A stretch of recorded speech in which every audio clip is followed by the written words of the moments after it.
All right, good morning and welcome to this FutureBox webinar. We're live from FutureBox where we will be talking about our Accelerator Danish Tech Challenge. My name is Thomas Sebesbein. I'm the lead scout here at FutureBox and I'm joined by my colleague Anders. You're the program manager of Danish Tech Challenge. I am. Anders, are you excited about kicking off the 8th season of DTC? Super excited. I think this year is going to be the best year ever. Yeah, again. I'm sure it will be. And just before I'm handing over the stage to you, Anders, I'm just going to run through the program for this webinar. So if I can move to the next slide. Seems I cannot. There we go. I'm going to start in a while saying a few words about what is FutureBox as the organizer of Danish Tech Challenge before Anders will take over and talk more about DTC in detail. And after that, we will also hear from the winners of Danish Tech Challenge 2020, SwimCam. And we are happy to be welcoming Thomas and Anders from SwimCam. Guys, are you with us this morning? Yes, we are, and we are super excited to be here. Good to hear, good to hear. Yes, we are here. Good to hear, Anders. We will hear more from you later on, but let me just start by asking you a quick question, because winning Danish Tech Challenge, you also receive a prize of 500,000 kroner, sponsored by the Danish Industry Foundation. So the obvious question, have you spent all that money yet, or is there still something left?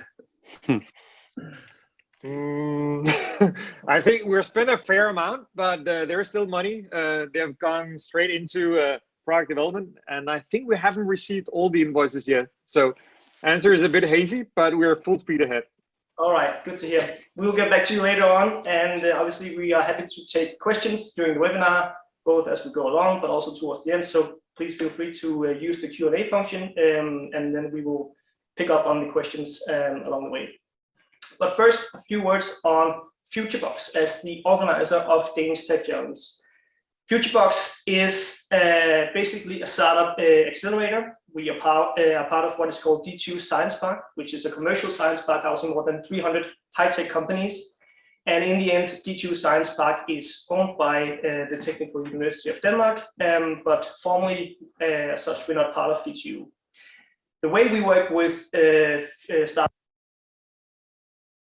both incubation and acceleration.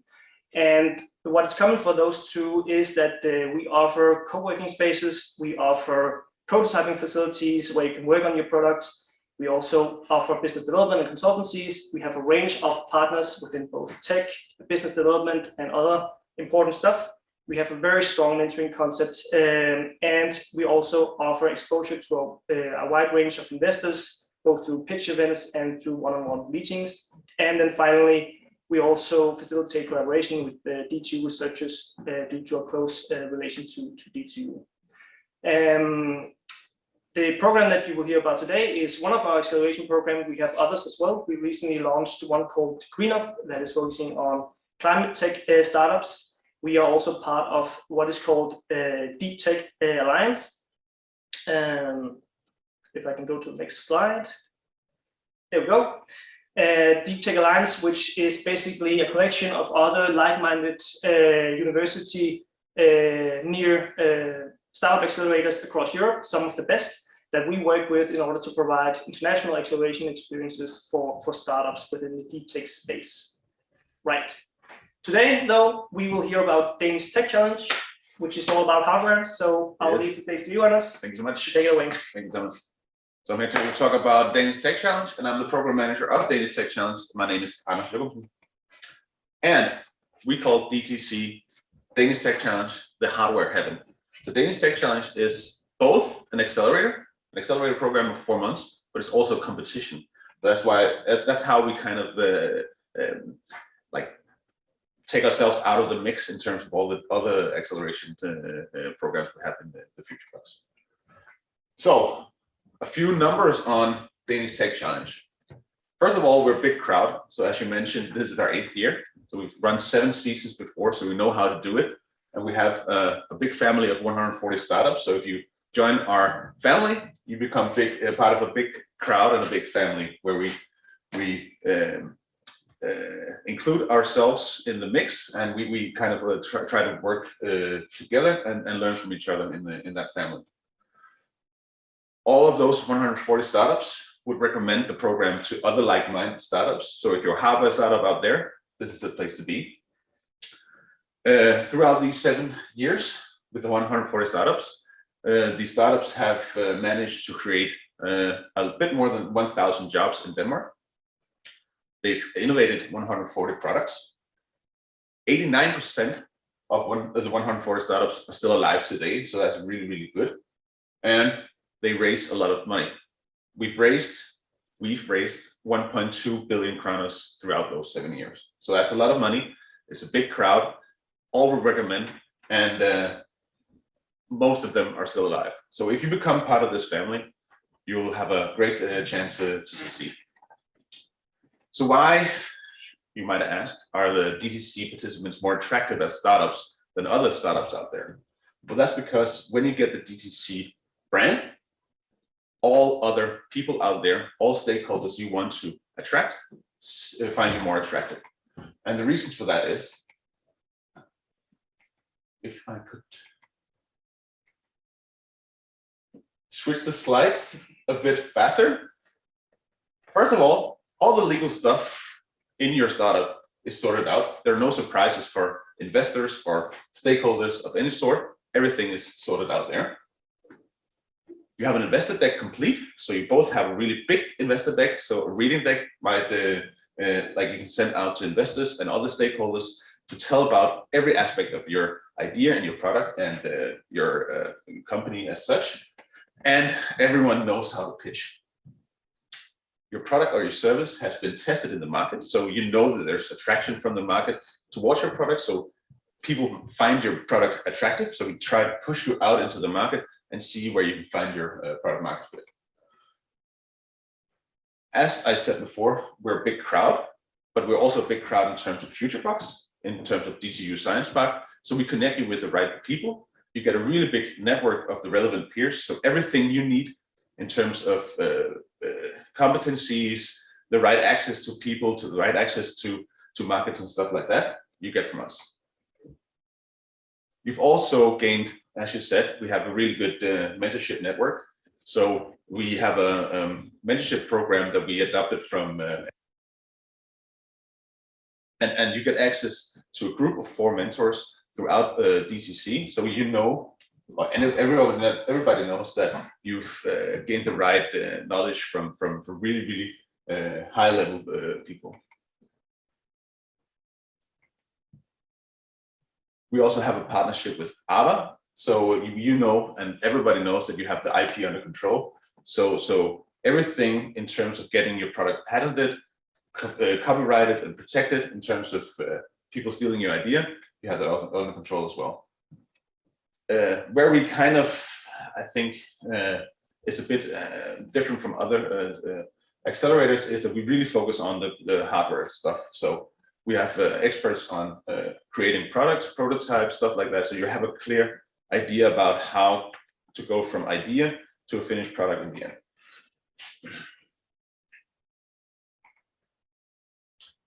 We focus a lot on you actually getting commercial results. So we try to push people into the market, as I said before. We want you to have commercial results. So we want you to focus on sales as well. That's how you succeed in finding out if your product is actually interesting.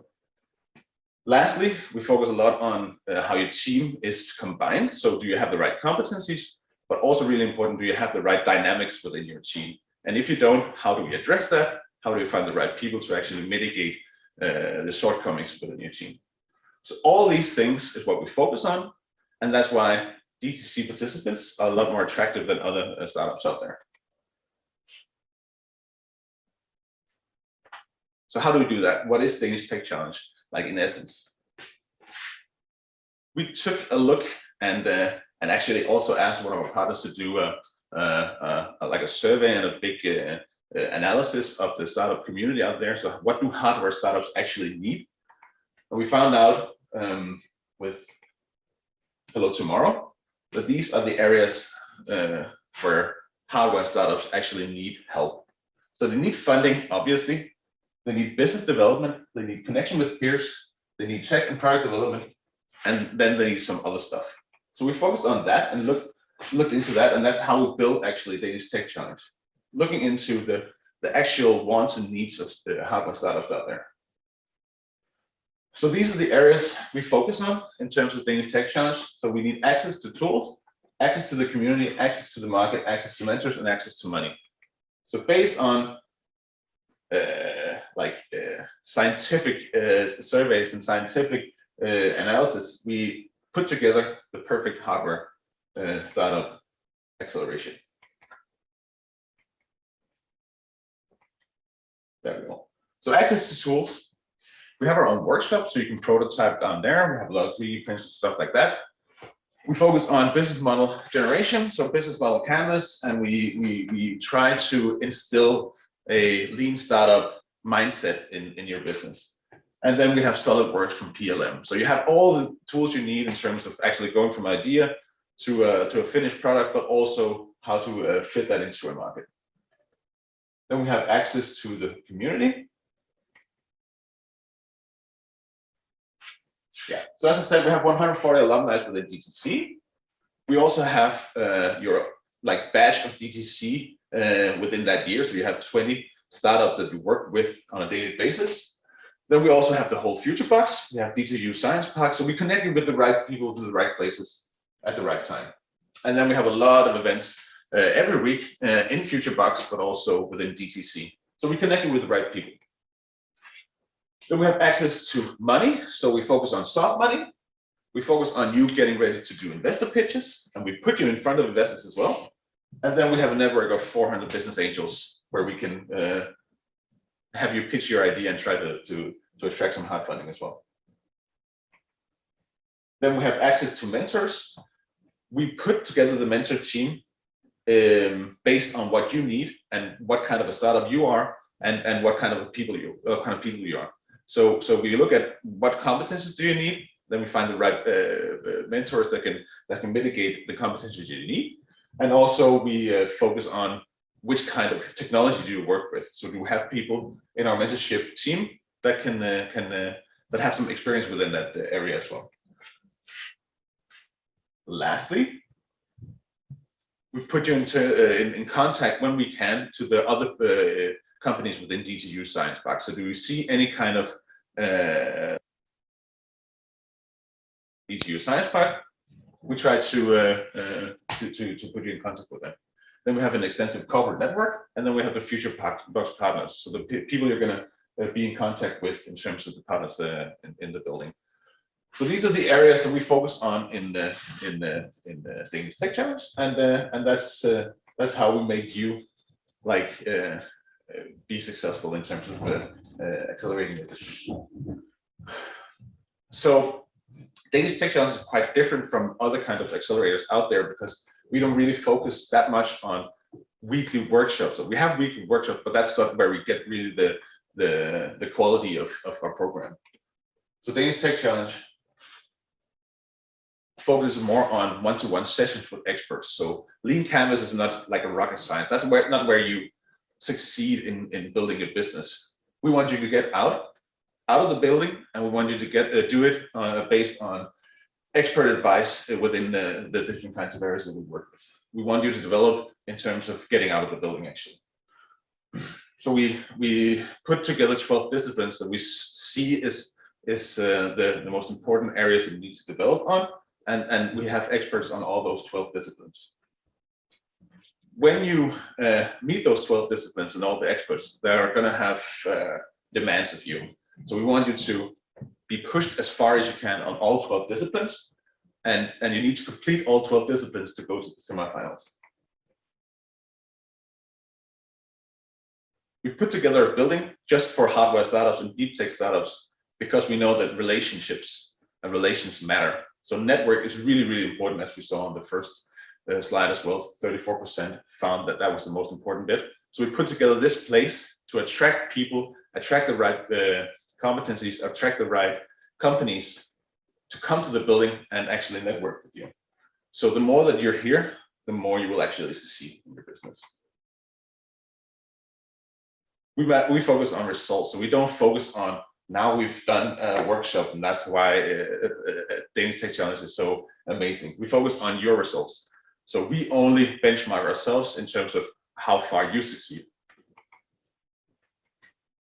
So let me go through the 12 disciplines. We have legal and accounting, really important, really kind of boring, some might say, but it's really, really important that you have that stuff down, both in terms of investors, but also in terms of how you can succeed in your business in the future. Then we focus a lot of our attention on the problem. So do you actually have a solution that's worth putting out there? Is there a problem that your solution actually solves? Then we focus on marketing customers. Is there a market for your product, and how big is it, and where are your customers? Then we focus on ownership and financing. How does your cap table look? Is there a secret owner in the shadows owning like 99%, doing nothing, and you like have a share of 1%? Then we have to do something about that. What's your financing journey going to look like? When do you need money? How much money do you need? And where do you want to get it from? Is it going to be soft money? It's going to be hard funding, stuff like that. Then we focus, of course, because we're a hardware startup, on product development. So how's your product roadmap going to look like? When's your first prototype going to come out? When's your final product going to come out? And what do you need to actually achieve that? And IP is also really important.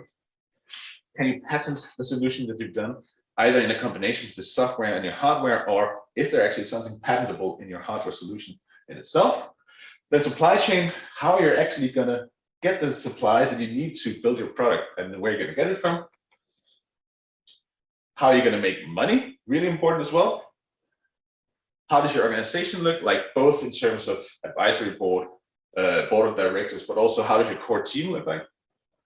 Sales, how are you going to sell your product, and how aggressive can you be in terms of selling it right now? I think Anders and Thomas have a good story about that. Maybe they can elaborate a bit on that later. Then we have a lot of slides that have. Okay, there we go. Then we have the SDGs, which is new this year. So we focus on how do you actually see yourself within a bigger scheme of things? How does your product fit into the sustainable development goals? Then we have our mentor team, which isn't a discipline, but you're urged and you're actually forced to have mentors, either from us or from another side. And then we focus again on the community. So if you're not committed enough, then we can't see you through to the.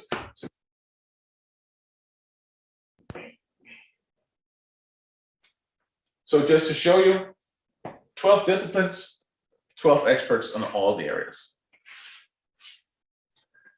And the journey within DTC is actually up to you, with close collaboration, in close collaboration with us. So we look into your business to begin with.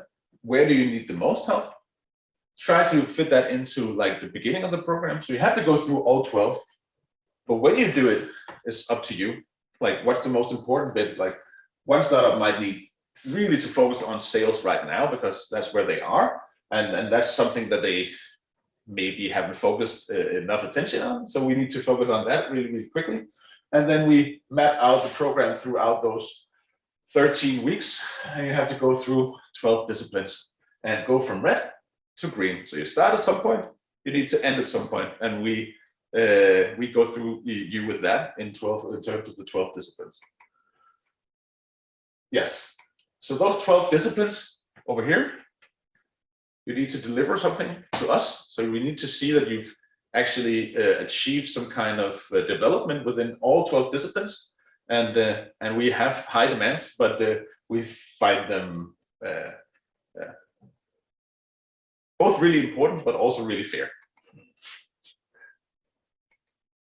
They align with what you call like a standard investor pitch deck. So all the 12 disciplines will have deliverables which fit into actually you creating an investor pitch deck. That investor pitch deck will have an output of a reading deck, so a 35, 45 page reading deck you can send out to investors with a lot of text, so they actually can understand your business without hearing you talk. But you also need to do a presentation deck. So how are you going to pitch this within 5, 10 minutes, 1 minute, and actually make it really, really interesting. And then last year, or in the season 2020, during the program from May to January, the 20 startups in Danish Tech Challenge actually managed to raise 7 million kroner in both soft and hard funding during the program. So I think that's also kind of a value prop, that both we take in the best startups, but also we put them in contact with people that actually invest in their idea. This is where we are right now. This is a journey in Danish Tech Challenge. We're looking into finding the next participants, and that's also why we're doing this. And we hope you're out there. So we screen a lot of startups. We have a long list of leads, and we try to narrow that down and get like really good applications. So we're looking into getting 85, 100 applications from them.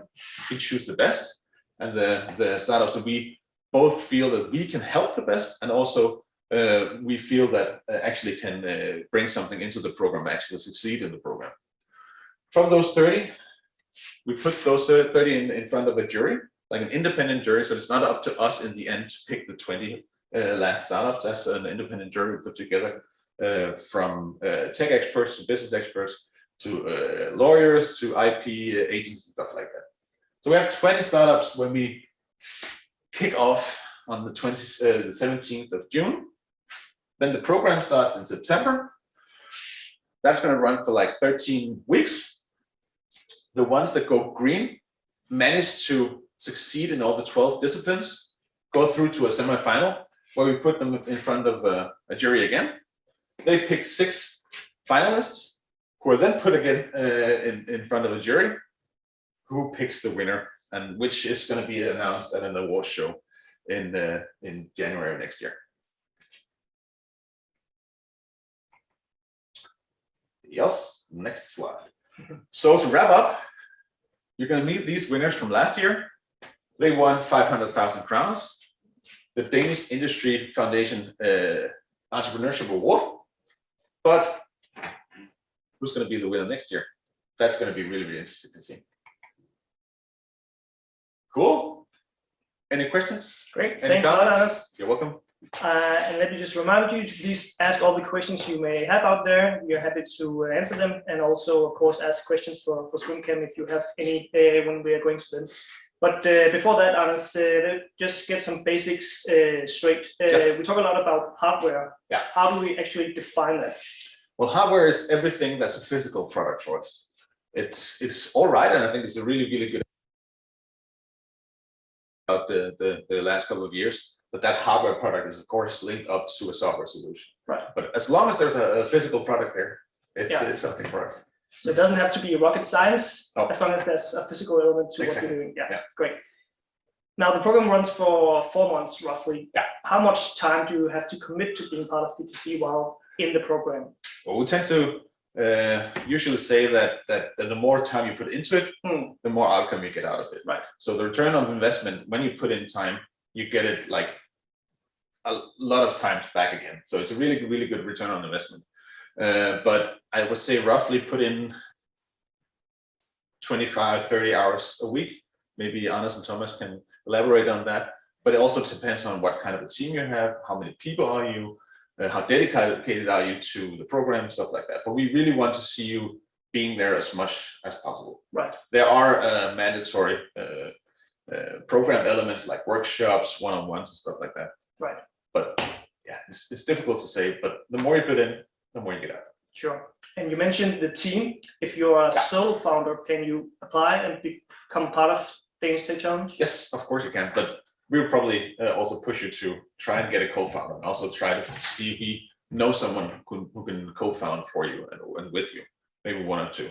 I think it's really, really important that you understand that building a business and running it is really difficult doing it alone. Right. Yeah. Then we have a question that is very relevant, that goes to the location of Futurebox and the program itself, since we have had startups from all over Denmark previously. Yeah. The question is, where does it actually take place, and does it require traveling to Copenhagen every now and then? Yeah. It's in Lyngby, so it's I think 20 kilometers north of Copenhagen. Roughly estimated, yeah. And there are going to be some mandatory workshops you're going to have to join in on. Right. But a lot of the one-on-one sessions you can do online as well. Mm-hmm. So at least put in 1 time a week that you need to go to Copenhagen. Right. What we're looking into also facilitating doing some hybrid elements as well.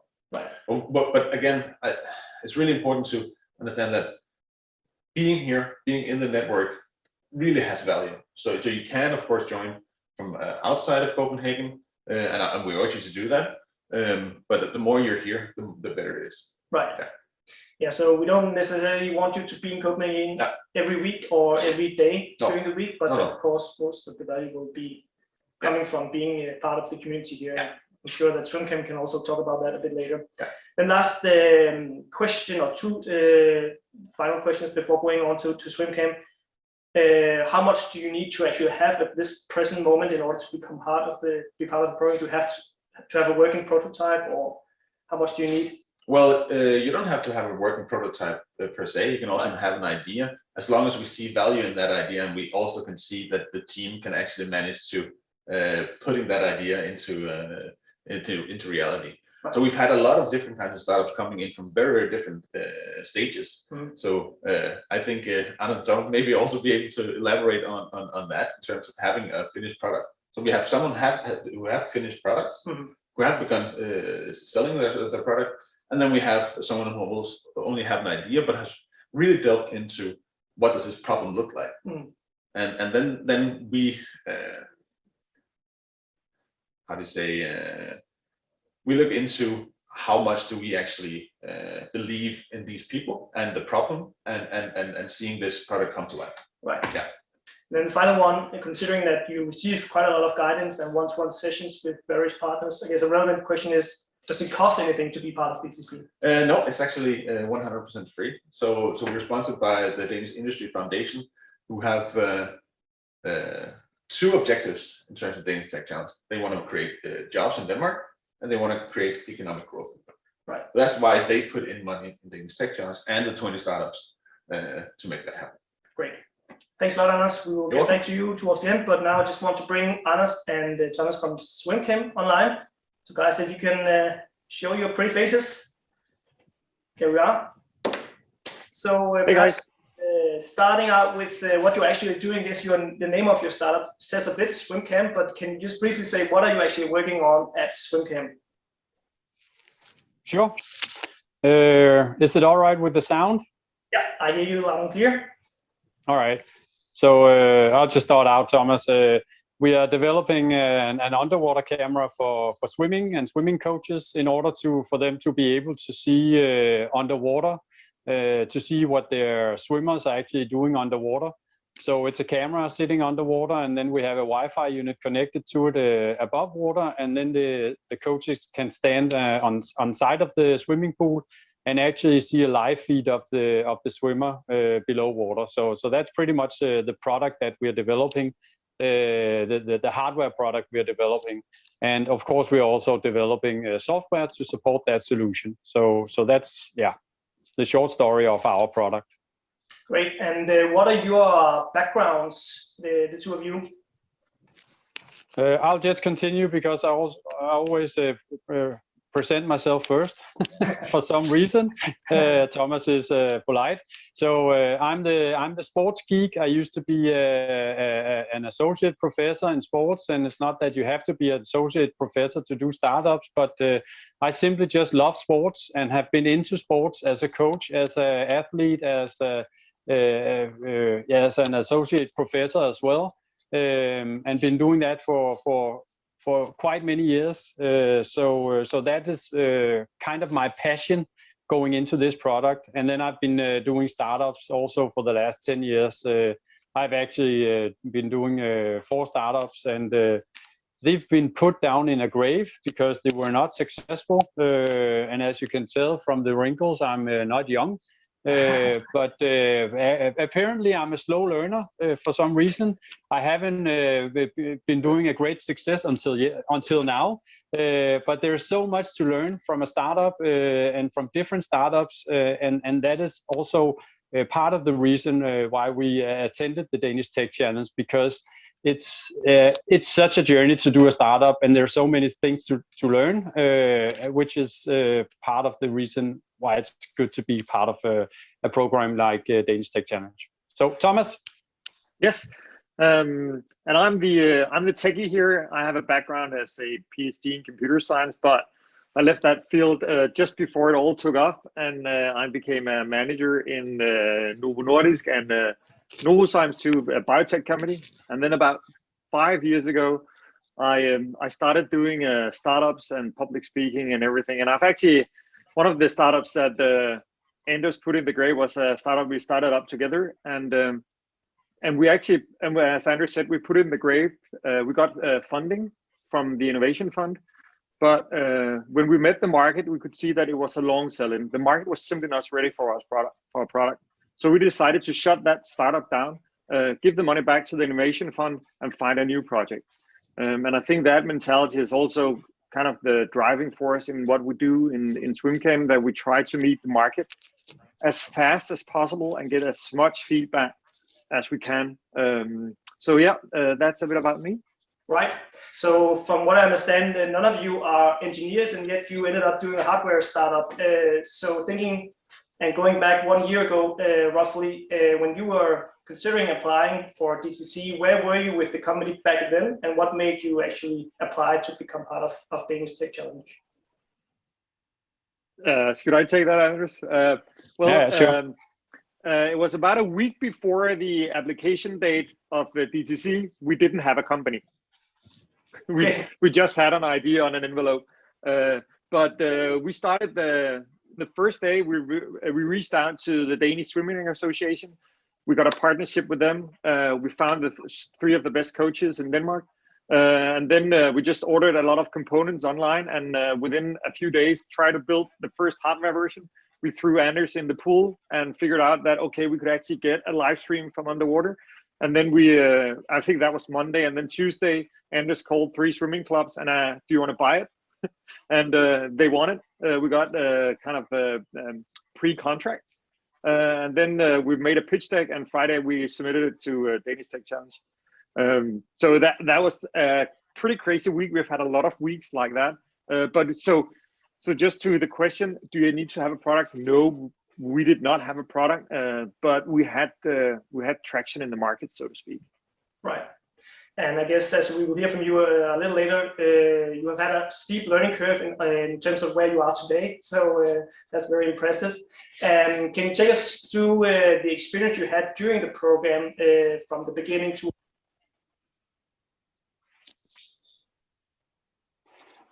Yeah, sure. Are the sound still on? Because I just received a message from somebody. Right, we hear you. All right, great. So I'm thinking that a lot of you guys sitting out there listening to this webinar would be in the process of how do we actually finance our startup. And as you also mentioned during your introduction, going into the DTC and actually getting that stamp or that brand on our applications made it possible for us to send an application to the Danish Innovation Fund and get a little bit of funding from them. We actually wrote on the application that we have been going through this jury that has selected us for the Danish Tech Challenge, and apparently that, along with of course an application writing that we were also that we had the prototype, and that we also had the selling the buying interest from our customers. That was enough for them to actually fund us. I think that a lot of you guys are probably sitting out there right now thinking, how do we actually get some finances up and running for our startup? And so applying for the Danish Tech Challenge and going through that NEAL is also would also be beneficial for your startup. After we got into the program, it's been a sprint, let's say that. It's been 4 months of hard work, and you could actually, I'm thinking of it as it's a professionalization of a business. It's like getting an external board of within these 12 disciplines that were mentioned before, and then taking us to that professional level of all the law stuff and the selling stuff and the product development stuff and things like that. And you have to go to that through that process sooner or later. And we got there sooner because we entered this program, and we're happy about that today. Of course, it was a lot of stress, and my wife was not happy with me in the autumn, but at least she's all right with me now. We're in a house together now at Sjælland. So we're still together. Good to hear. It's good to hear that the family is still happy. Thomas, maybe I can elaborate also. The things you talked about, the 12 disciplines. We have done startups before, and I think some of you might think out there, okay, how valuable are these programs? For us, it was kind of a structured approach for a lot of the stuff we already knew and a lot of stuff we didn't know. So I think it puts a framework around a lot of stuff that you have to do anyway. So the question is, how much time do you need to spend on the program? Well, it really depends on how much time you want to invest in your business, because a lot of the things are actually things that you need to do in your business anyway. And you can clearly see that if you kind of neglect things or postpone things, then that will impact you in the other end. And then I think that that if you look at Tyson once made the quote, everybody's got a plan until they get punched in the face. And I think as a startup, you can get punched in the face for 3 different reasons. One is the market, then there is the product, and then there are the funding or the investors. And I think those 3 are kind of the punches that DTC prepares you for. So, and I think one of the kind of main things about DTC that is maybe surprising for a hardware accelerator is meeting the market and meeting the investors, because a lot of the participants in the Danish Tech Challenge, they are pretty skilled with the tech stuff. And as you see that only 5% needed with the tech development. But then even though you're completely in control of your technology, there's a lot of things about suppliers and development partners and production and all that you might not know, even though you're a very skilled engineer. Right, and perhaps it would be good to talk more about some of these disciplines, because Anders mentioned them, and you also mentioned them now. But can you talk more about how you, for instance, work with product development during the webinar? Because you said you didn't have a product when applying for DTC, you have a product today. So can you reflect a bit on how you actually work within those disciplines? Yeah, sure. So starting out from one of the problems that we had, is that we didn't have an engineer within our founding team.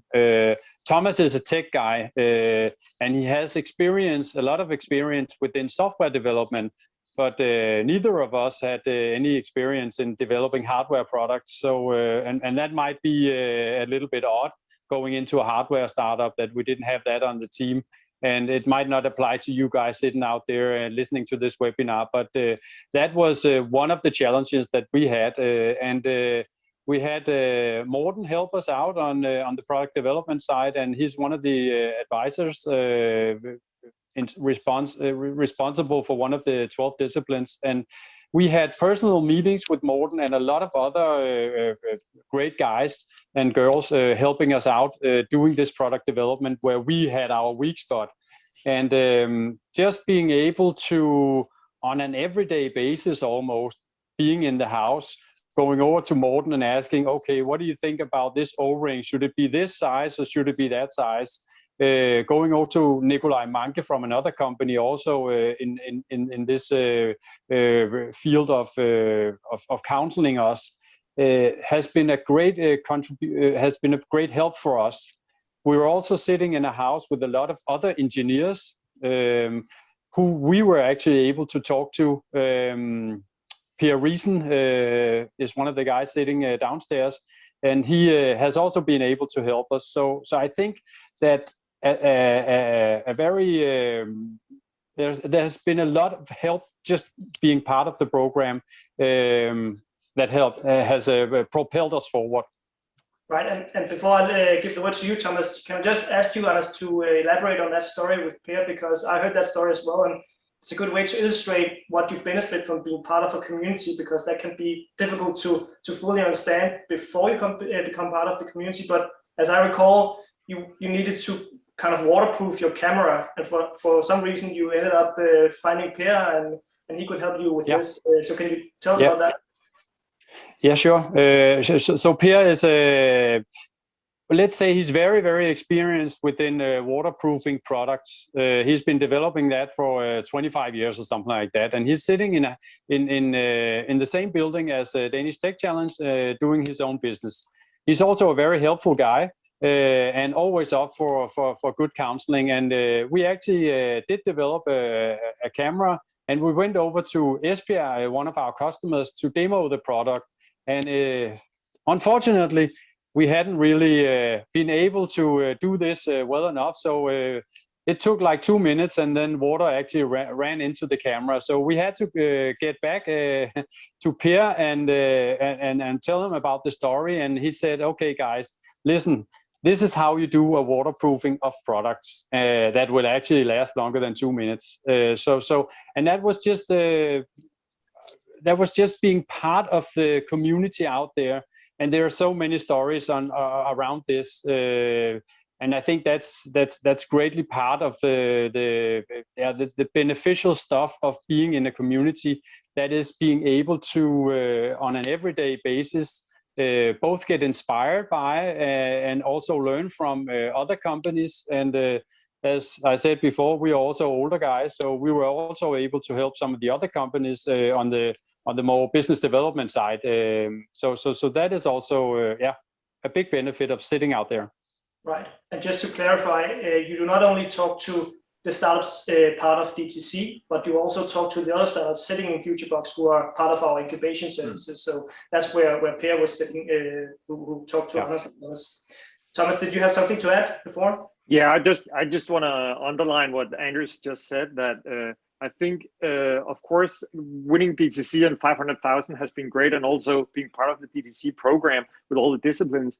But I would say that it has at least have the equal amount of value to us to be part of that network of all the other startups and being in an incubator. One of the other startups, Sensec, they provided us contract for hiring.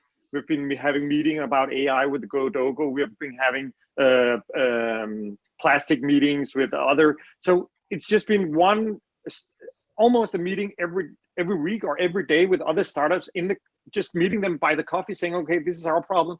What is your problem?"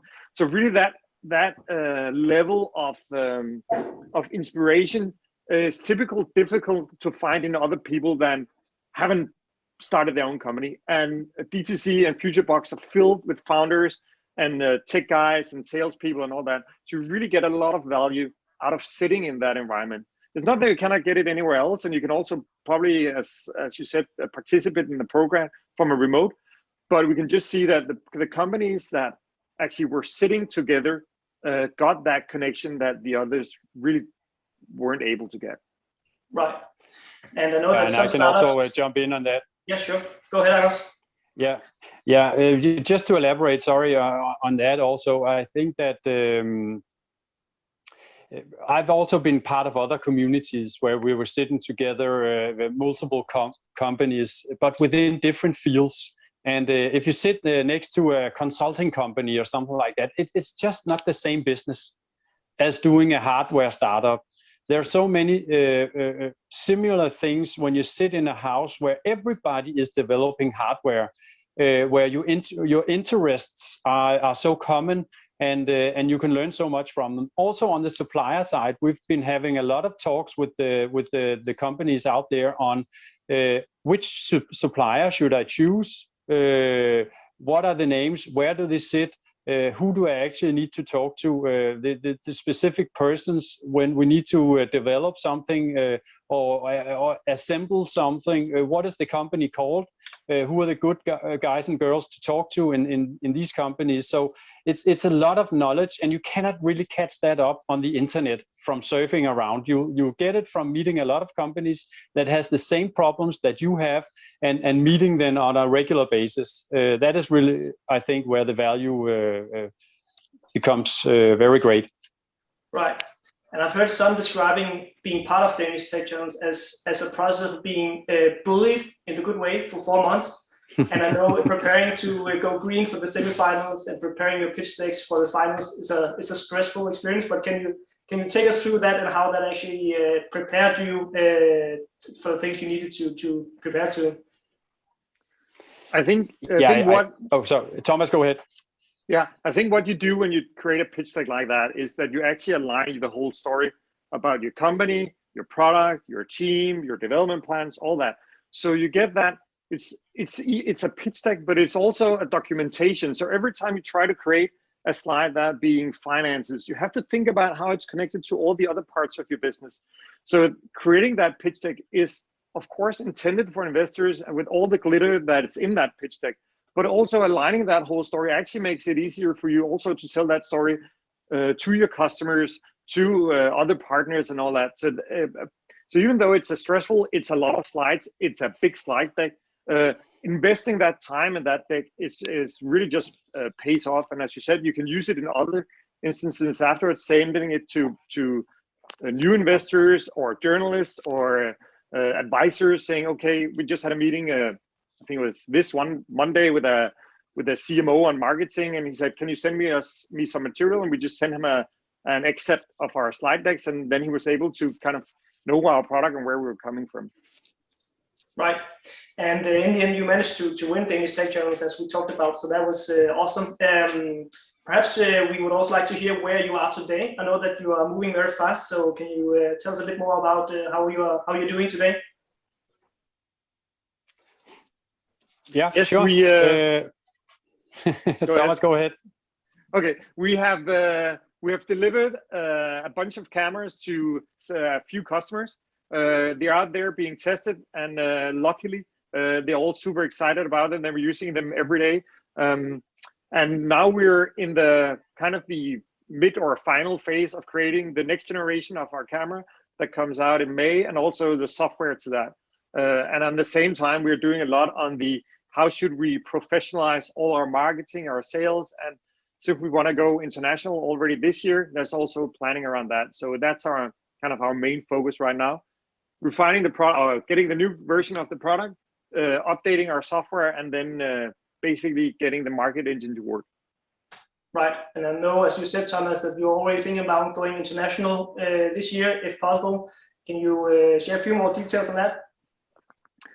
I think it goes back to actually how can a swim camera team that has no hardware engineers win the Danish Tech Challenge when there are so many awesome companies in the Danish Tech Challenge? And I can also see some of the I've actually Googled when you were presenting some of the companies that are here today, that they have so many cool products. And I think one of the reasons why we won was that we were meeting the market right from the start. And we are very focused that even the best ideas doesn't matter if they don't get out and people buy them and get value out of it. So in that journey, we've looked at, okay, where is the biggest market for our product? And the US is just a huge swimming nation. So rather than selling to Belgium, Germany, Holland, Sweden, Norway, all that, and trying to establish a sales network, language versions of the sites, all that, we just want to go to the biggest market right from the start. Right, sounds great. It sounds very interesting. And since you concluded the Danish Tech Challenge in January, you actually decided to stay in FutureBox. So if you become part of DTC in the next round, you will also be able to meet SwimCam sitting here in the house. And I just want to ask you also, Anders, hearing from SwimCam, what in your experience is the thing that startups typically benefit the most from working with these disciplines? I think it's really, really different from very different kinds of startups. So as Anders and Thomas mentioned, they were kind of the odd ones out in some ways. So they really, really needed to do a lot of work on their product development, because they actually showed 3 products and they didn't have a product, so they needed to finish them quick. And then they focused a lot on product development. Right. But in some of the other disciplines, they were quite skillful in those. So they focused a lot of attention on that, and then they waited a while in terms of going green on the other disciplines. But I think we've mentioned before, getting the network, talking to other businesses that looks like you, who've actually stood in front of challenges that looks like the same that you stand in front of now, and they've actually solved them. So they may have some tips on how to go about getting rid of those obstacles.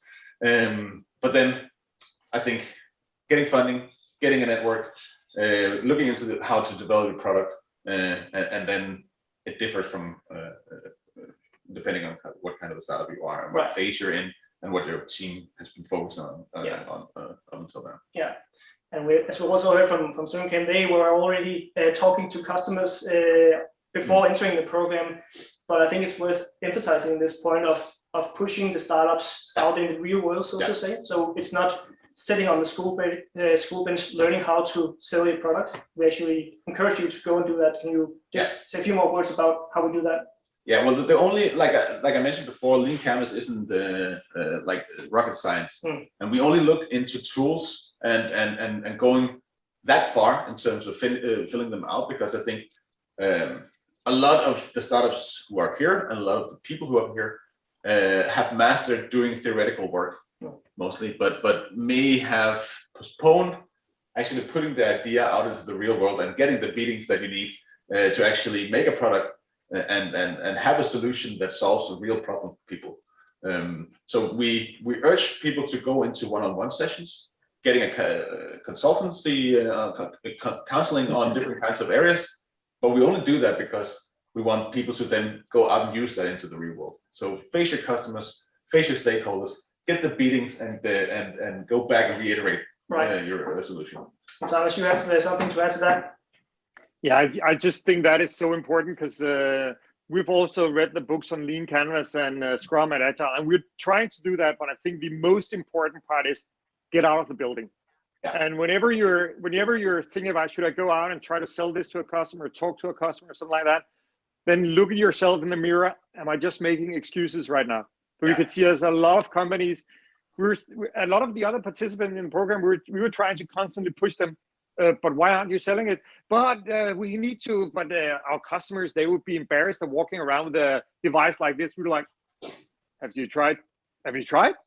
Right. So you can just as soon as possible, especially for hardware startups, get out of the building. Yeah. Right. And another area where we encourage you to get out of the building, so to say, is in terms of getting financing, getting investors. And perhaps we should just clarify that the 500,000 kroner that you win as the winner of the Danish Tech Challenge is free money, basically. Free money, yeah. Right. We don't go about your business in terms of how you're going to spend those. We pick the right winner.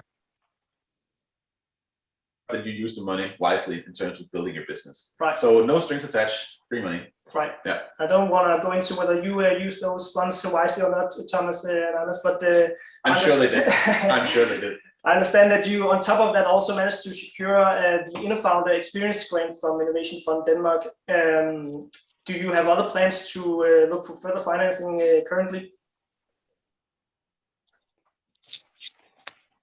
Yeah, it's a process, and I think that process is just running as a parallel process all along.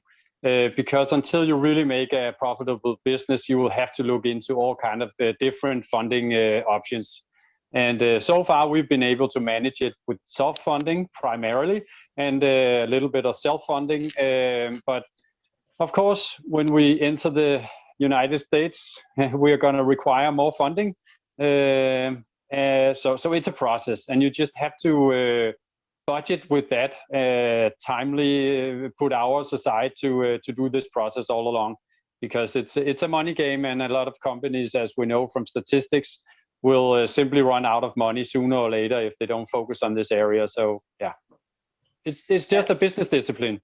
Right. And as you said, Anders, with the other disciplines, it can be very case specific what's relevant. So for some, it can be very relevant to go for the hard funding. First, for us, it can be relevant, as in Swimcamp's case, to go for the soft funding. But can you share a little more on how we help them, the startups, achieve both soft and hard funding? Exactly. So as I told before, we put together a financing strategy, and it is a strategy, and it also depends on how much money you can bootstrap into the business to begin with. But as Swimcamp did, they focused on getting soft funding as far as far throughout the journey as they can, Yeah. in order to actually just ramp up your valuation, I guess. Yeah, Because- yeah. There's also Yeah. of course it's to ramp up the valuation, but it's also to of course, I think all startups, they want to have soft funding, because Yeah. soft funding, that's free money. Of course you like soft funding. I think what we're going for funding wise now is to figure out, okay, we want funding, and of course, since we are the Danish Tech Challenge winner, a lot of people have approached us, but we're right now in the process of figuring out, okay, so we want to engage really the right people on the advisory level and all that, and to engage them, we probably need to do some kind of financial transaction, either we paying them, or more likely that they jump on board with some kind of investment. Right. We are almost nearing the end of the webinar, so I just want to bring the slides back on. And while we do that, perhaps, Anders, I can ask you, we mentioned this mentoring concept that we offer as part of DTC. Did you have any advisors or mentors when entering the program, or what was your experience with that, being part of the Danish Tech Challenge? We had a mentor board of 3 mentors during the Danish Tech Challenge program, and it has actually been a little bit longer than the actual program. The mentors has followed us for a few more months, and 2 of the mentors are engineers, and the mentor program is being put together, taking into account what do you actually miss of competences on your side. And we obviously we were not we didn't have any, as we said earlier, any engineers on the team. So we were joined by 2 engineers, 2 experienced engineers, who were able to help us on several different issues, from how do you get the suppliers to work with you, because that can be a problem when you're only asking for 10 products. How do you test your product, and what kind of test do you have to put your product through, waterproofness and what is not. And then we also had one mentor on the team working with us on the communication side, and the more you could say branding, marketing things. So there are actually a mentor corps of different competencies that are able to help you out, and has been able to help us out. And one of the mentors has actually continued with us, and we are doing a program right now for how do we test the product, because he has a lot of experience with testing products. So yeah, we've been very happy for that as well. Great. Anders, I don't know if you have the clicker, but can you move to the final slide? And then last question for you guys at SwimCamp. What is your best advice for the startups listening in on this webinar, or considering applying for Danish Tech Challenge this year? I think just one thing that we have been able to have a success with is controlling or steering your business with time goals or deadlines. It's very easy to put in a tremendous amount of hours developing a product, and if you don't control this process by setting some very short goals as to where should you be in 14 days, and then actually living up to that goal, then it's very hard to control the process, and all of a sudden you've been spending 3 months on plastic or something like that. So what we have been doing from a managerial point of view is having some very short iteration cycles, and Thomas know all about this from his background. So sprints of 14 days or something like that as a control and steering mechanism for developing the different issues of a business. The 12 disciplines has been helping us out a lot, and been accelerating the speed that we've been able to develop with. That would be my advice, to do some sprints. Thanks a lot, Anders. Just before wrapping up, because time is almost up, Anders, a quick question for you. how many female participants do you typically see as part of Danish Tech Challenge, and how many female mentors are there in our mentor course? I would say always too few, but but I think actually last year in terms of Danish Tech Challenge, we did have a very diverse group of startups going in, both in terms of gender, but also in terms of age, in terms of which kind of education did they come from, what kind of background did they have. So I think actually the Danish Tech Challenge might be one of the more diverse acceleration programs in Denmark. Great. And with that, we want to wrap up with this final slide. As Anders mentioned, our application deadline is on May 10th. However, we also have an early bird deadline on April 9th, which means that if you register your application before this date, we offer you half an hour of feedback on the application with the possibility of uploading an updated and improved version of it before the final deadline. And we also offer you pitch training if you are selected among the 30 startups to pitch in front of our jury. So please go ahead and register your application as soon as possible, and we hope to see as many of you as possible applying. With that, thank you, Anders, for joining me, and Anders and Thomas, thank you very much for joining us as well, and hope to see many of you in FutureBox in the near future. Bye.